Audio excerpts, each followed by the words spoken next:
여러분, 구원이 무엇입니까? 예수 그리스도를 믿는 것이 구원입니다. 그러면 구원받은 자의 삶은 뭐예요? 구원은 예수 그리스도를 믿음으로 끝나지 않아요. 반드시 삶에서도 구원이 이루어집니다. 구원이 나타나지는 거예요. 그래서 이 구원이라는 것은 우리의 모든 삶의 속박에서부터 해방받는 것이 구원이에요. 나를 억압하고 나를 누르고 나를 바로 정말로 얽매이고 있는 그런 어떤 환경, 그런 상황에서 해방받는 것이, 자유케 되어지는 것이 구원입니다. 복음서에 보면 예수님께서 귀신을 내어줬습니다. 귀신을 가운데 속박받은 영혼들을 풀어준다란, 이게 구원인 거예요. 예수님께서 병든 자에게 손을 얹어서 안수를 하십니다. 그때 병이 낫는 거예요. 예수 그리스도 안에서는요, 이 구원이 병 나는 역사로도 일어납니다. 그리고 내 믿음이 이대로 될지어다.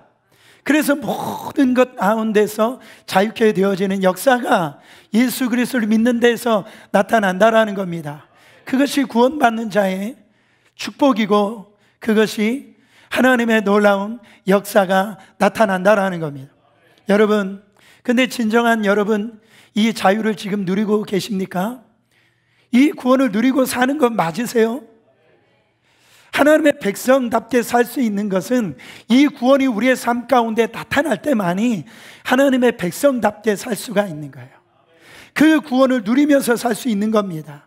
우리는요, 정말 진정한 자유를 누리고 있습니까? 어떤 분들은 아주 돈을 많이 악착같이 벌으면 자유를 누릴 수 있는 것처럼 생각하고 돈에 얽매이게 사는 분들이 있어요. 거기에는 구원이 없는 겁니다. 여러분, 돈을 벌어서 여러분 지금 자유롭게 살고 계시는 거예요? 하나님 안에서 여러분 구원을 누리고 살고 있습니까? 아니다라는 거예요.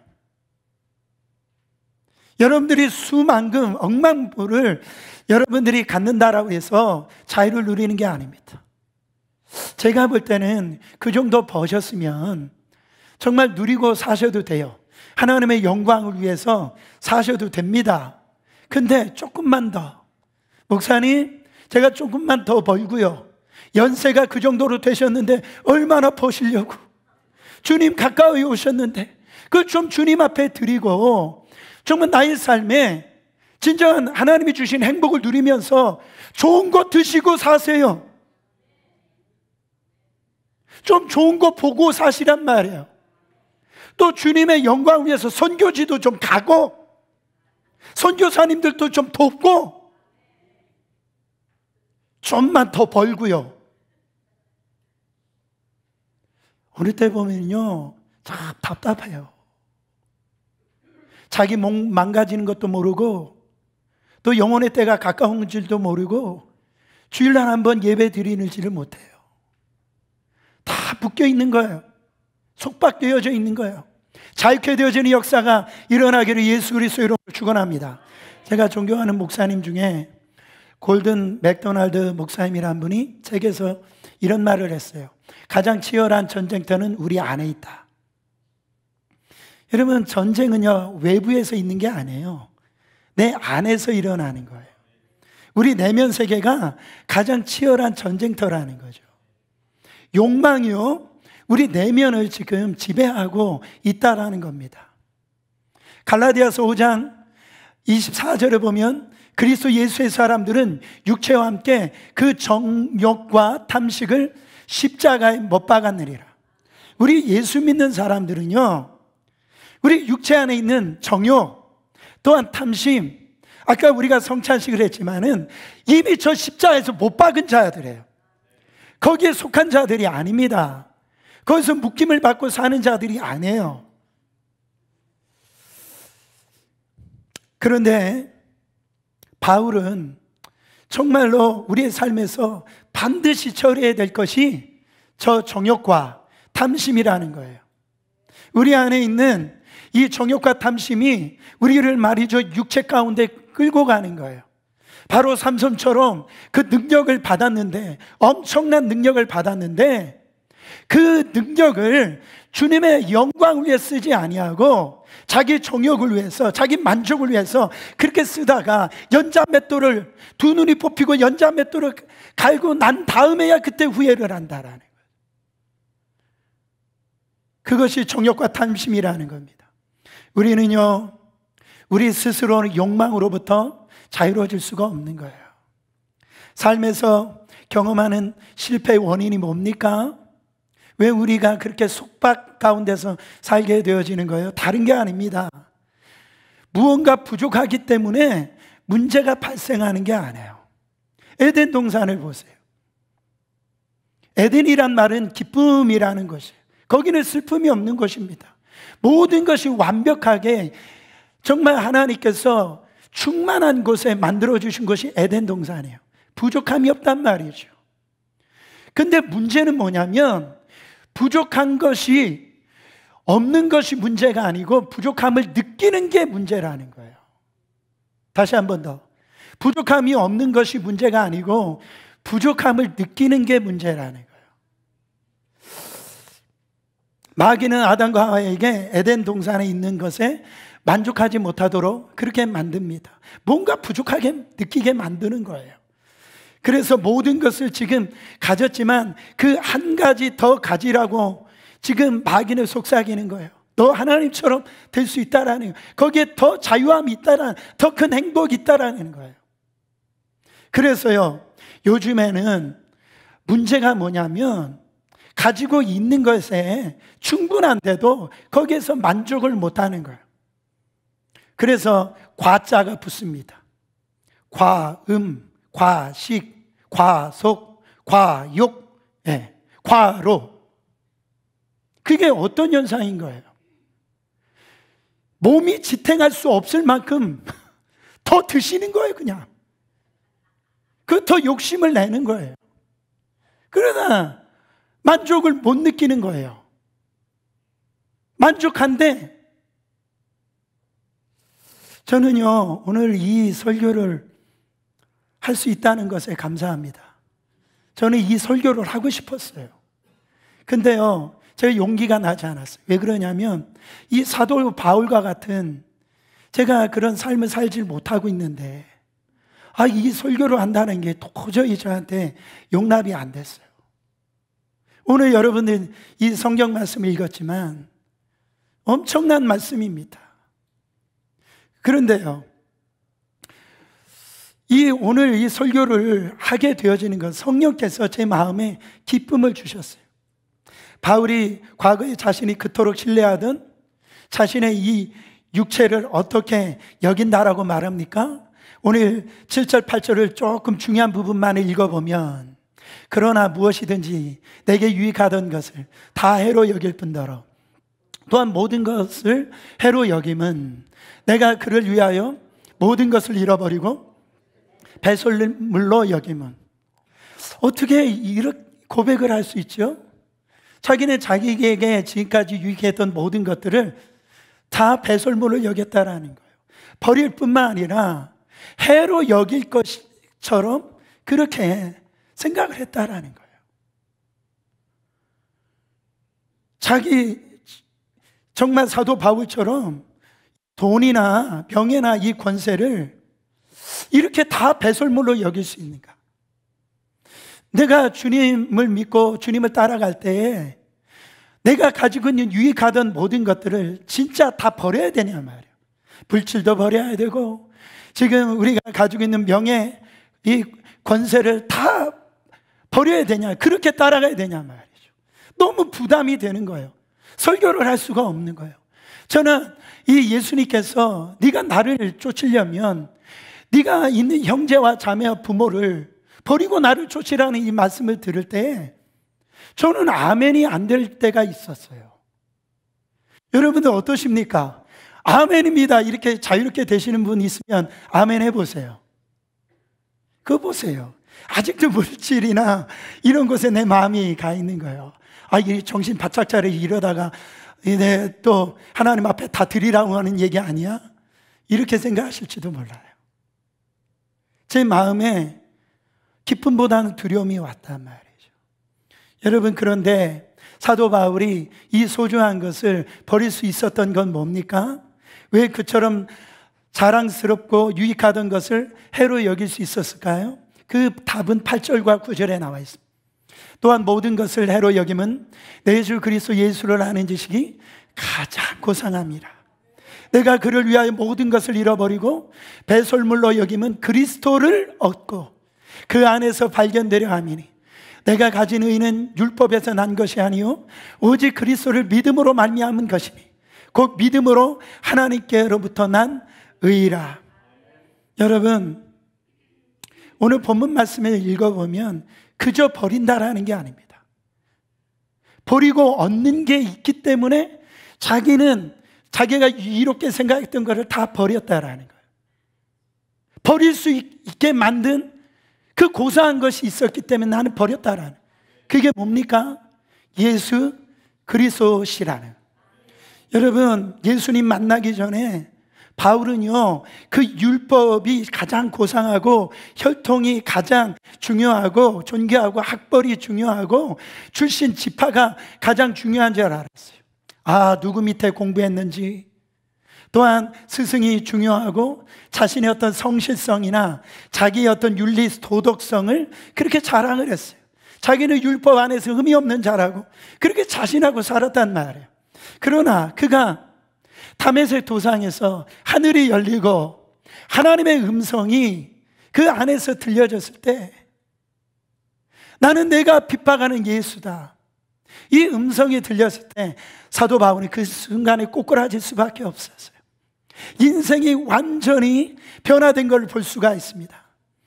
여러분, 예수 십자가 앞에서 내가 가지고 있는 의, 이 바울이 갖고 있던 율법의 의는 너무나 어설프고 불완전한 의였다라는 거죠.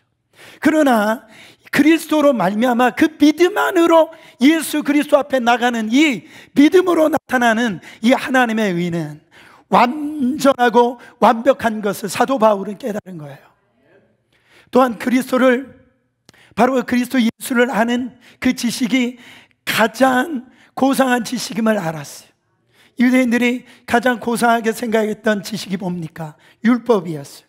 혈통이었어요. 할례였어요. 육체적인 자랑이었어요.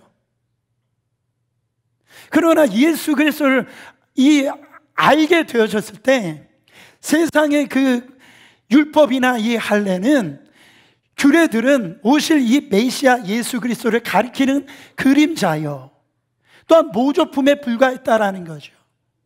이제 오신 그 예수님은 바로 진품으로 왔다라는 거예요. 그런데 그 진품 대신 예수 그리스도를 놔두고 모조품과 같은 그 율법과 또한 그 할례를 자랑하고 있는 그 모습을 보고 사도 바울은 얼마나 안심하냐 말이에요. 그거를 얘기를 하고 있는 겁니다. 여러분, 싸구려 명품 가방을 한번 사보신 적이, 살 때는 이게 명품인 줄 알았는데 나중에 봤더니 싸구려 가짜였던 거예요. 그런 경험이 있는 분들이 있으세요? 옛날에 제가 TV 프로그램 중에 진품 명품이라는 그 TV가 있었는데요, 그 TV를 보면 그 갑오로 내려오고 있던 이게 막 완전히 보물인 거예요. 그래서 이 값어치가 얼마나 나가는지 그거를 검증하려고 그거를 가지고 왔는데 그냥 돌멩이였던 거예요.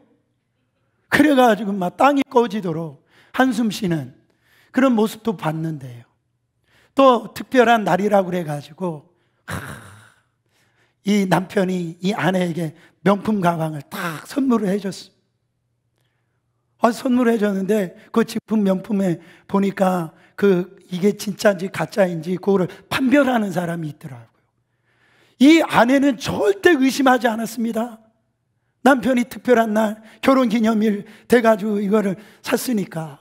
그런데 이게 가짜로 판명된 거예요.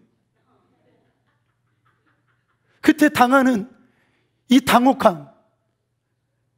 그러더라고요. 여러분, 지금요 우리가 신앙생활을 그렇게 하고 있다라는 거예요. 그걸 나중에 알고 나면 얼마나 그게 정말로 열불이 납니까?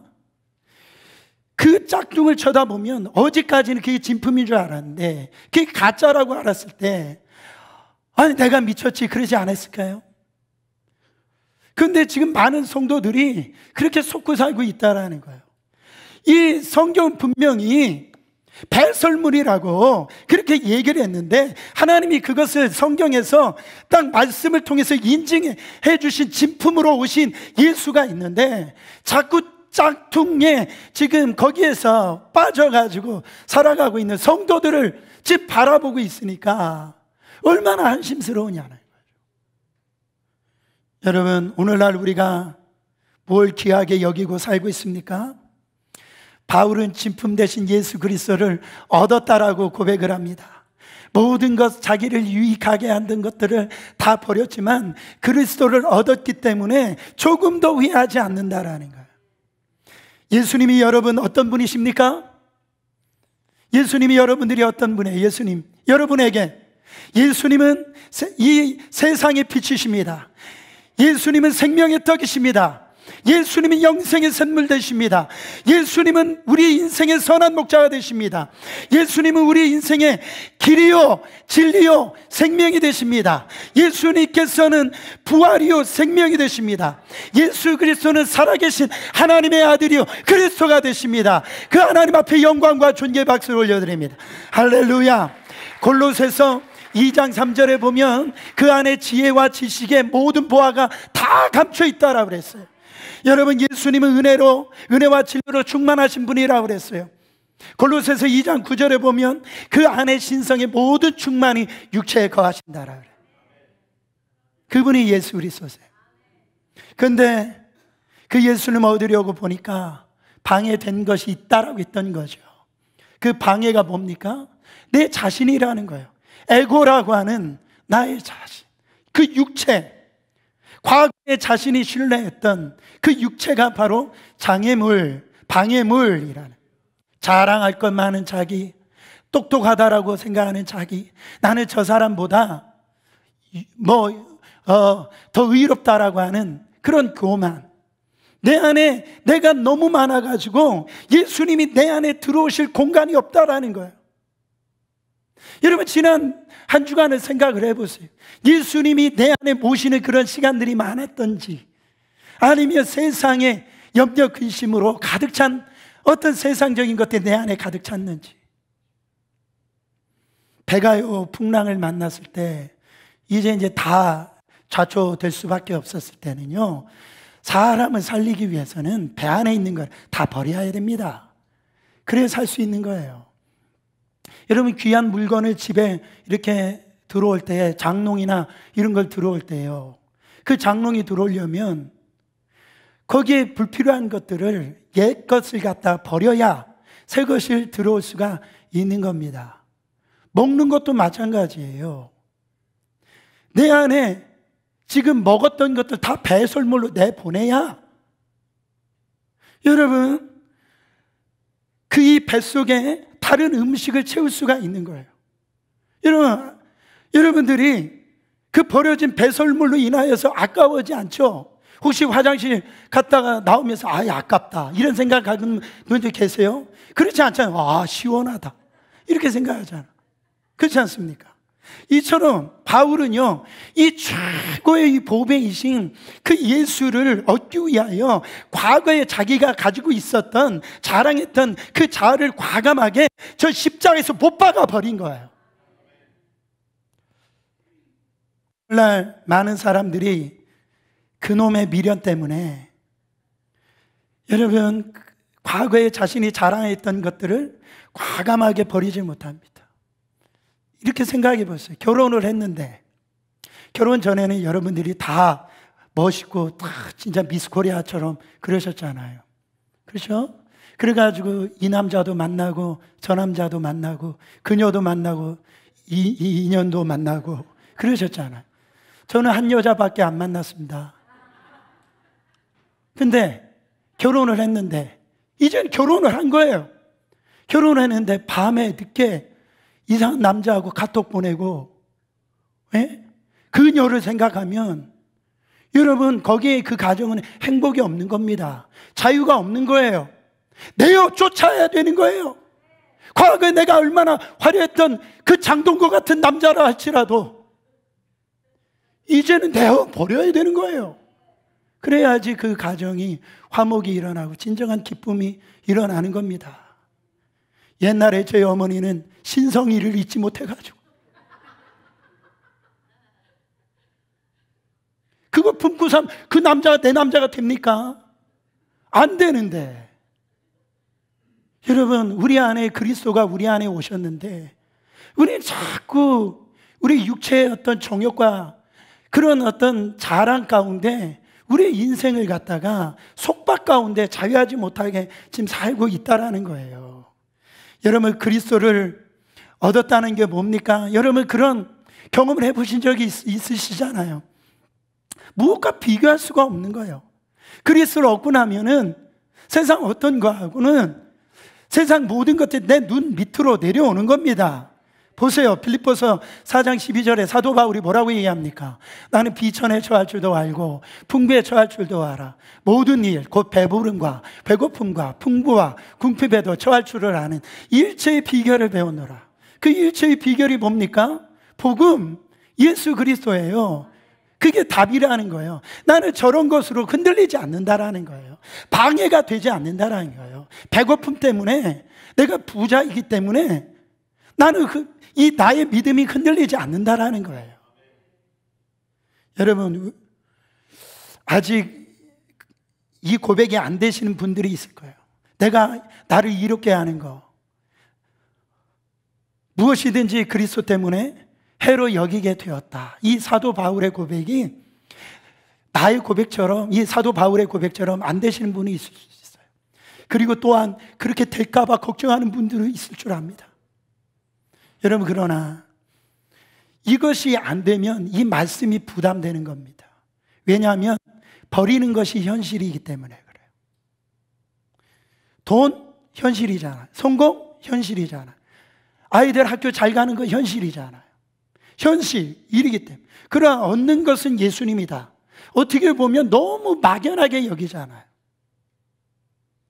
마태복음 19장에 보면 부자 청년이 예수께 나오는 장면이 봅니다. 영생에 대한 갈망이 있었어요. 그는 성경이 굳이 부자라고 그랬어요. 그러니까 상당한 지위가 있고 젊은 나이에 잘 풀린 거죠. 그때 예수님께서 어떻게 영생을 얻어야 될까요? 물어봤을 때 예수님께서 너 율법을 다 지켰느냐? 그러니까 율법적으로 자기는 다 지켰다라고 얘기를 합니다. 그러면서 예수님께서 한마디 일성을 던져요. 너 지금 가지고 있는 내 재물을 다 가난한 자들에게 나누어줘라. 그리고 그러면 하늘에서 보화가 있으리라. 그리고 나를 쫓으라 그랬어요. 그때 성경에서는요, 아주 그 답변에 대해 있어서 이 얼굴에 대해서 이렇게 얘기합니다. 그 돈이 많음으로 근심해서 떠나가니라. 이렇게 얘기를 해요. 이 부자 청년은요, 하늘에 보화가 많다라는 것이 너무 막연한 거예요. 그렇지 않습니까? 버리는 것은 지금 자기 재산을 지금 다 버리라는 얘기가 현실 아닙니까? 그런데 얻는 것은 하늘의 보화랍니다. 정말 하늘의 보화를 얻은 사람들은요, 이 현실에 있는 이것에 연연하지를 않아요. 근데 지금 이는 예수님을 보면서도 진정으로 예수님이 어떤 분이심을 붙들지를 못한 거예요. 예수님이 누구신지, 하늘 보화가 무엇인지를 이 젊은 부자 관원은 깨닫지를 못한 거예요. 그런데요, 반대로 그리스도를 얻었다라고 하는 아주 의미를 잘 알려주는 누가복음 19장에 나오는 삭개오를 통해서 알 수 있습니다. 여러분, 삭개오가 누굽니까? 세리장이에요. 세리 중에 장이란 말이죠. 이 당시에는 로마의 속국으로 있었기 때문에 로마의 통치를 받고 있었습니다. 그러니까 로마가 이 이스라엘 사람들에게 세를 걷어들여야 되는데 그 일을 이 삭개오에게 맡긴 거예요. 여러분, 그 당시의 세리들은 정말 매국노였습니다. 우리나라 말로 하면 이완용과 같은 사람이었어요. 완전 민족을 갖다가 팔아먹은 그런 배신자라는 거죠. 이 동족들로부터 이 삭개오는 말이에요. 그런 배신자다. 아주 이런 매국노다 이런 얘기를 들으면서도 그는요, 돈을 선택한 사람이었어요. 돈을 벌면 된다라고 생각했어요. 돈을 좋아하는 정도가 아니라 돈이 전부라고 생각했어요, 이 삭개오는. 여러분, 이미 돈의 노예가 되었어요. 그런데요, 이가 예수 그리스도의 음성을 듣고 그 모든 돈의 속박에서 자유케 되었죠. 내가 오늘날 너의 집에 유하리라. 아유, 주님을 인격적으로 만난 겁니다. 그걸 어디에서 알 수 있습니까? 삭개오는 그리스도를 얻었어요. 얻고 나고 보니까 그가 지금 돈은요, 가지고 있었던 것은 아무것도 아니게 되었던 거예요. 그래서 삭개오는 누가복음 19장 거기 8절에 보면 내 소유의 절반을 가난한 자들에게 주겠사오며 만일 누구의 것을 속여 빼앗은 일이 있으면 내 갑절이나 갚겠나이다. 삭개오를 알았던 사람들은요, 이거는요 말도 안 되는 소리예요. 어떻게 삭개오가 정말 이런 일을 할 수 있을지 믿지 못할 얘기를 하는 거죠. 그러나 삭개오는 주님을 만나고 인격적으로 경험하고 내가 내 물질의 이 절반을 갖다가 다 가난한 자들에게 나눠주겠습니다. 혹시 내가 도색한 건 정말 그런 빼앗은 일이 있다고 하면 4배로 갚겠습니다. 이 말은 뭡니까? 그는요 다 도색해서 다 빼앗은 일이에요. 자기가 다 아무런 물질이 없을지라도 나는 그걸 다 포기하겠다라는 거예요. 뭐 때문에? 그리스도를 만났기 때문에, 그리스도를 얻었기 때문에. 여러분, 이런 일이 실제로 일어납니다. 이 부자 청년하고 이 삭개오가 이 반응이 다르죠. 삭개오는 정말 예수님을 마음의 중심으로 모셨다라는 거예요. 예수님을 진짜 만났어요. 그리스도로 채워지니까 세상 어떤 것으로 채워질 것이 없다라는 겁니다. 그러나 부자 청년은 돈도 많았지만은 그 물질로 채워지다 보니 그리스도를 갖다가 인격적으로 경험하지 못했어요. 사랑하는 여러분, 모든 것을 다 배설물로 버리는 것이 어떻게 보면 어려운 것 같을 수도 있지만 쉬울 수가 있어요. 다른 게 아닙니다. 주님을 오늘 또 우리가 인격적으로 만나면 돼요. 그러면은 이 예수님을 향한 이 믿음의 눈이 열려지잖아요. 이게 기라는 거예요. 기라는. 자유케 되어지는 거예요. 요한복음 4장에 보면 수가성의 한 여인이 나옵니다. 아주 가련한 여인이죠. 그때는 날이 정오 때쯤이 되었어요. 이스라엘은 낮에가 더우기 때문에 낮에 물길로 오질 않습니다. 그러나 이 여인에게는 정말로 남편 5을 두고 또 지금 살고 있는 남편도 진짜 남편이 아니에요. 그냥 육체적인 욕망을 이 남자로 채우려고 했던 여인이었어요. 그런데 그 남자로 인해서 여러분, 여자분들에게 질문합니다. 남자로 채워집니까? 채워지세요? 가장 미련한 건 뭐냐면 남편으로 자기가 채워지려고 하는 거예요. 아내로 자기가 채워지려고 하는 거예요. 절대로 채워질 수가 없어요. 우리는요 주님으로만 채워져야 되지. 여러분, 우리는 사랑하고 섬길 뿐입니다. 이 수가성의 여인은 채워질 줄 알았어요. 그래서 5명의 남자, 그 6번째 남자 했지만은 그는 목마른 인생이 되었습니다. 그러나 그가 예수 그리스도를 만나고 난 다음에 지구 같은 물덩어리를 던져버리고, 그리고 어떻게 했습니까? 목마름이 사라지고 요한복음 4장 29절에 보면 내가 행한 모든 일을 내게 말한 사람을 와서 보라. 이는 그리스도가 아니냐. 그가 주님을 만나고 나니까, 진짜 이 주님을 만나고 나니까 이제는 사람들 만나는 게 두렵지 않아요. 내가 지금 과거에 5명 남자 있었든 6명 있든지 그거에 대해서 사람들의 손가락질 받고 살았던 그 여자가 이제는 마을로 들어가 나는 그리스도를 만났습니다. 나는 그리스도를 얻었습니다. Come and see. 와서 보십시오. 나처럼 변화되십시오. 그게 막 감격해서 외치고 다니는 거예요. 뭐 때문에? 그리스도를 얻었기 때문에. 여러분, 예수님께서 수가성 여인에게 뭐라고 얘기합니까?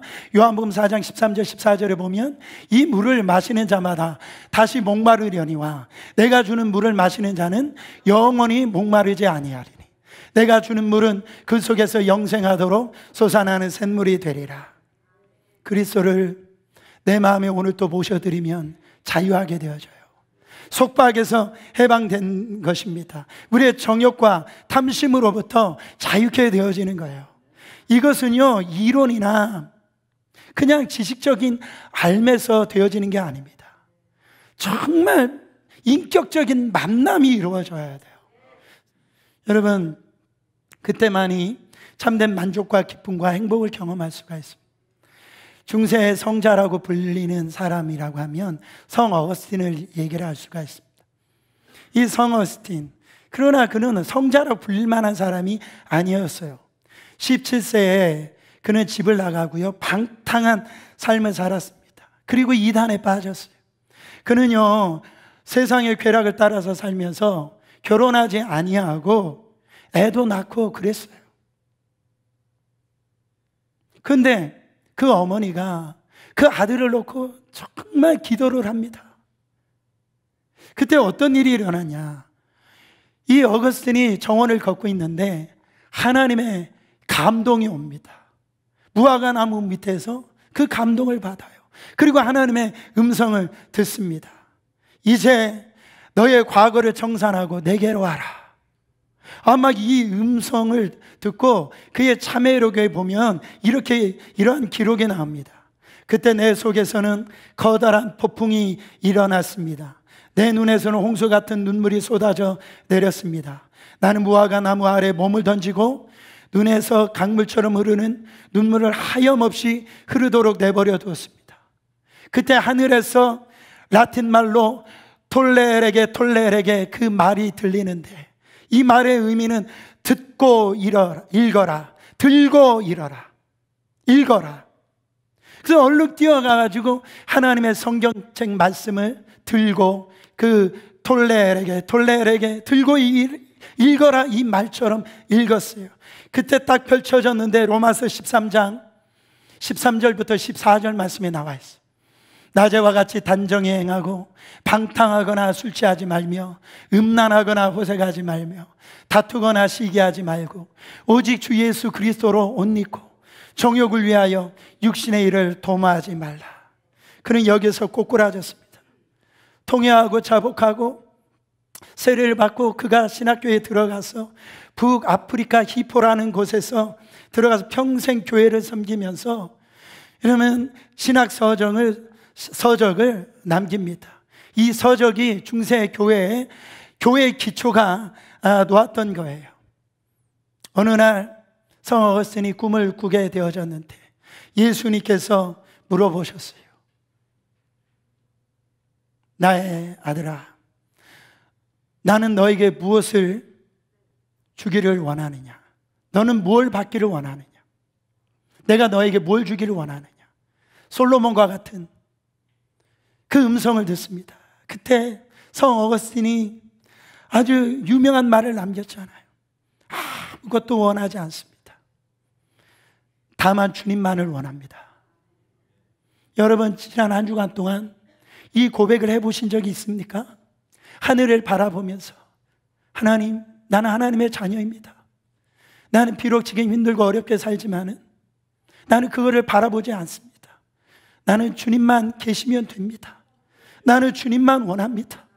남편을 봐도 소망이 없고 가정을 봐도 정말 힘들고 사업을 하더라도 열리지도 않고 나 인생이 초라해질 때 하늘문이 열려있는 그 하나님의 음성을 듣고 나는 다른 거 다 없을지라도 몸이 병들었을지라도 나는 주님 한 분만 원합니다.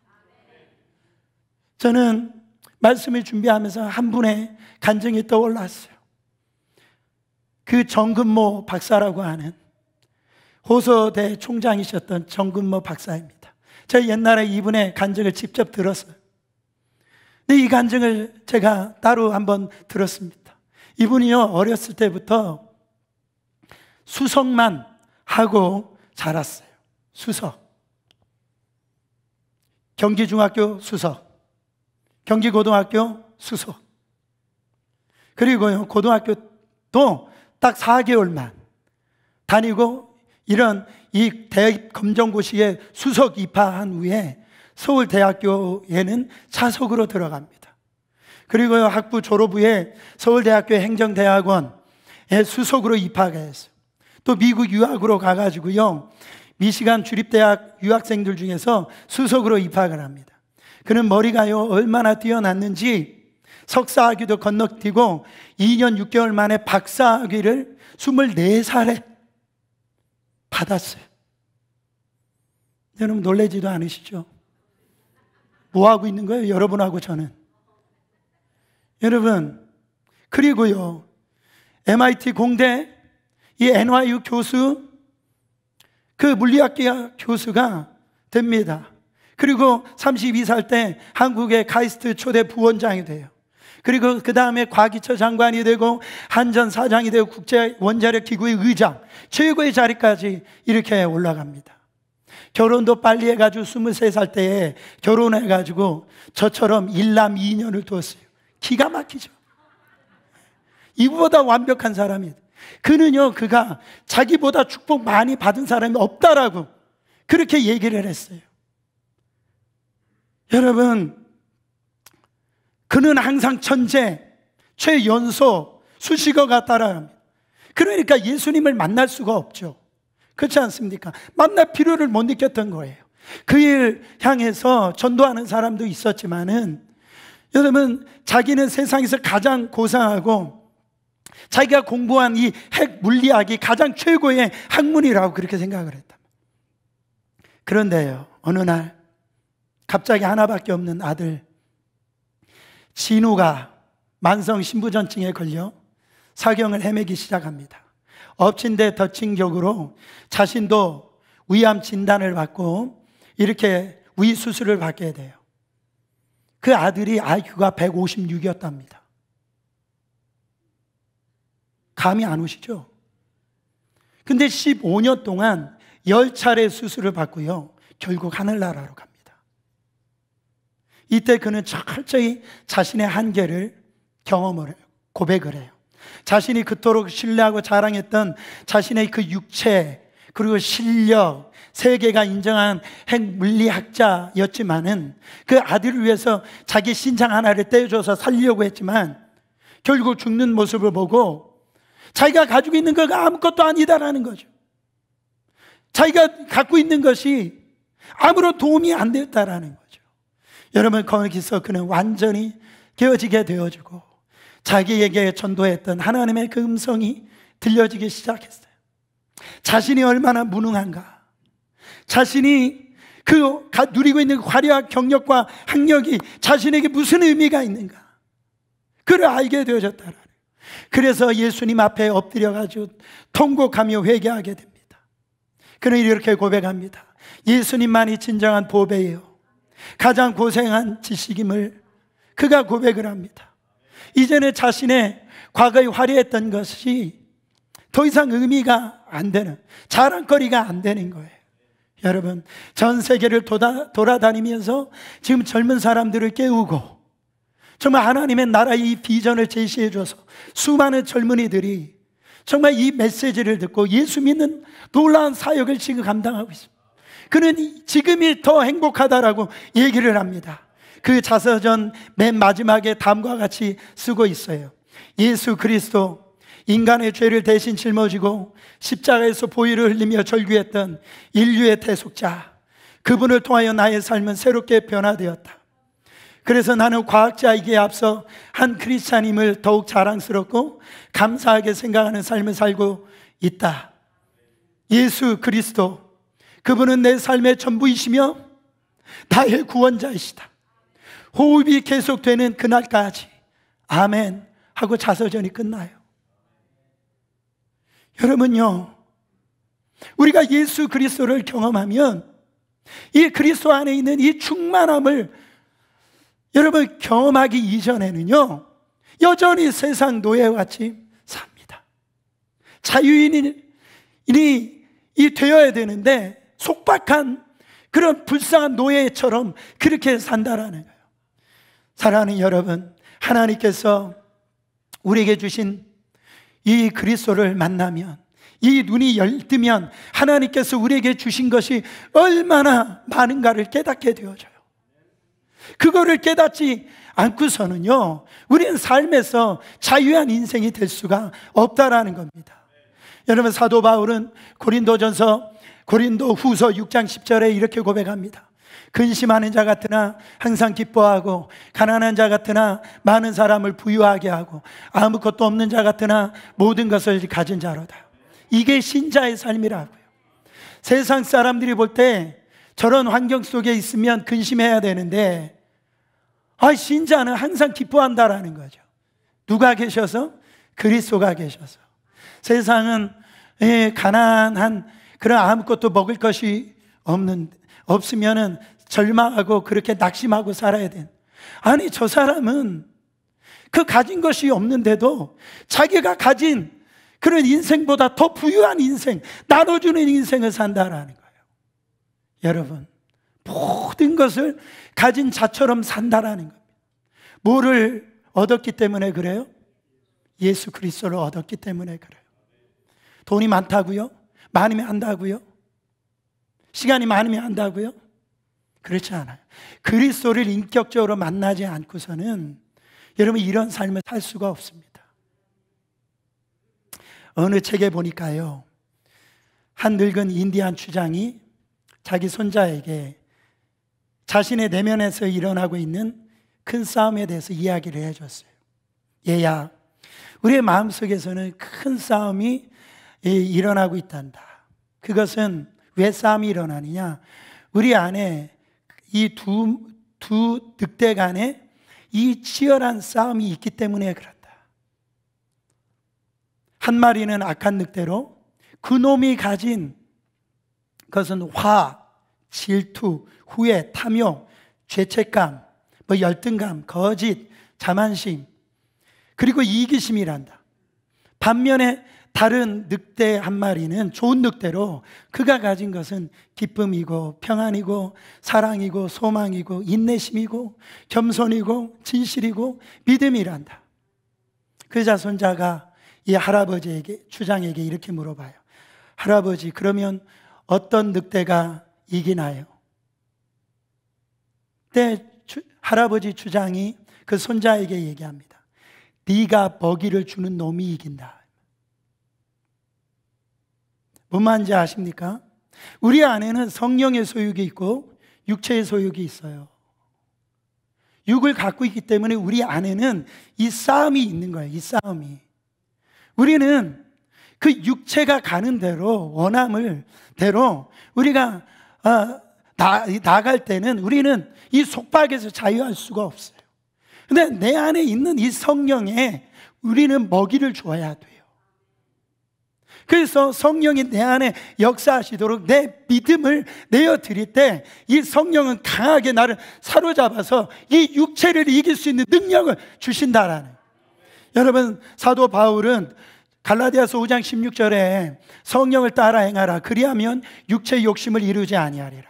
계속해서 17절, 18절에 보면 육체의 소욕은 성령을 거스리고 성령 육체를 거스리나니 이 둘이 서로 대적함으로 너희가 원하는 것을 하지 못하게 하려 함이라. 너희가 만일 성령의 인도하시는 바가 되면 율법 아래 있지 아니하리라. 유진 피터스 목사님이 번역을 한 이 메시지 성경에서는요, 이거를 이렇게 번역을 했더라고요. 그 두 가지 생활 방식은 정반대입니다. 여러분의 그날 기분에 따라서 어떤 때는 이렇게 살고 어떤 때는 저렇게 살 수 있습니다. 성령이 이끄시는 삶을 선택하여 율법이 지배하는 변덕스러운 욕망의 삶에서 빠져나오십시오. 여러분, 빠져나오라는 거예요. 이것은 성령이 내 안에서 역사하시지 아니하면 빠져나올 수 없다라는 거예요. 그 성령께서 오늘 우리 가운데 오셔가지고 세상이 아닌 하나님의 나라의 가치를 알려주신다라는 거예요. 사랑하는 여러분, 우리는 세상을 이미 정욕과 우리의 욕심을 저 십자가에서 못 박았습니다. 그거는 이제 끝난 거예요. 그러나 우리 안에 그 흔적이 남아있어요. 그 흔적이 뭐냐? 우리 육체를 갖고 있기 때문에 그 모조품이, 그 가짜가 대신하고 있다라는 겁니다. 여러분, 거기에다가 우리 인생을, 우리의 삶을 두면은 우리는 이 자유할 수가 없는, 속박에서 헤어나올 수가 없는 거예요. 그리스도가 여러분 안에 오셨어요.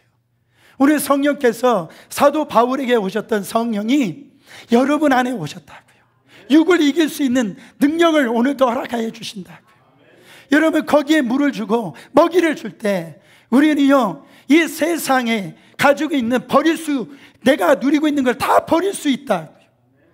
그러므로 우리는 진정한 자유함을 통하여서 하나님의 나라를 위해서 쓰임받는 그런 자가 되었다라는. 질문합니다. 여러분 안에 예수 그리스도가 누구십니까? 세상과 바꿀 수 없는 가장 고상한 지식이 되었습니까? 여러분에게 생명이 되셨습니까? 주님을 생명으로 그렇게 만나셨습니까? 성령께서 오늘 역사하실 때 여러분 그 생명 되신 예수 그리스도를 만나야만이 그리스도를 얻고 우리가 자유한 인생을 살 수가 있다라는 겁니다. 여러분의 한 분 인생이, 남은 인생이 그렇게 자유케 되어져서 정말 후회함이 없는 그런 인생이 되시기를 예수 그리스도 이름으로 축원합니다.